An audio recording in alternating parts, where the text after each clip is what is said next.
Welcome to the Everything Movie Podcast. I'm here with Hello guys, what's up? We are back. and your boy Noah, and today we'll be going over The Ugly Stepsister. Yes, so this is a horror movie that came out this year, and this is referring to the Cinderella story. And don't you worry, it's not a remake. This isn't anything that is directly going off the Cinderella story. It's more of a reference to the Cinderella story. So our opening scene starts with what she decided to do, and she had a book with her. And in this book, it showed that basically the key to being happy or successful or of having a content life as a woman is marrying a prince. I don't want to get into any spoilers about what she does, but it truly is horrifying as you see it. As she takes a further step down this road of trying to become prettier, it becomes an obsession. She's part of other girls in this class trying to become more pretty. They learn to dance. Well, this is the story of not of Cinderella, but the sister. When the sister in the original story was deemed to be evil, so this was a different perspective, different POV, and we have a horror into this category.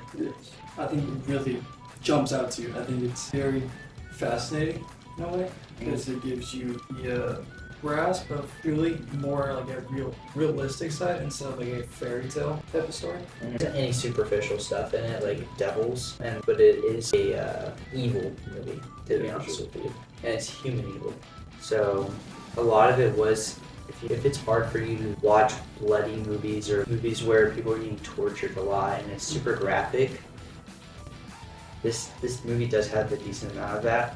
And I've seen movies like The Substance and other bloody movies we've seen, but this one definitely for me, you remember how I was like reacting? I was like, ugh! Like it really did, from a viewer watching that movie, it really was sickening in a good way. But like, the movie did its job, right? It's definitely a family movie. Yeah, family movie. Bring your kids. I actually enjoyed the cinematography a lot too. I think the style of shots was very, it gives you that horrifying aspect, and then it gives you a pleasant person. It does do a good job, or a good blend of shots with that. Also, like the color, you have this, a lot of it was a darker gray film, and it almost felt like it was just always raining or always cloudy, but it gave this sense of despair and just added to that horrified. So, well, I'd say it does feel like lengthy at some points of her rise to becoming more pretty. That process of enhancing her beauty through the horrific things she does. Honestly, for me, if enjoyment when it wasn't in this movie, I would probably give it a 9. If enjoyment was completely taken out of it. So I would say it's not my cup of tea in that sense, but I can still really appreciate the film, the aspects of its writing. There's so much intricate, detailed writing about characters and even about the small stuff like the stomach ground, for example. Well, oh gosh. Talking about this movie makes me want to raise my score. So I'm gonna raise this to a 4.5 on Letterboxd and an 8.5 on the sheets. It's honestly one of my favorite horror movies I've seen in a very, very time. What's your rating? I've had an 8. Or maybe not as good as you, but I truly believe if, like you said, enjoyment.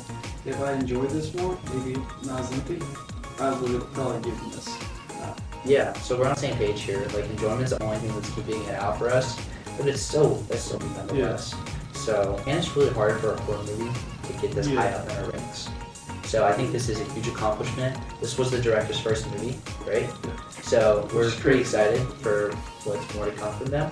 And yeah, hats off. Average is 8.25. Go check that in our sheets. Make sure to look at the Instagram down below and to us. Yeah, go subscribe.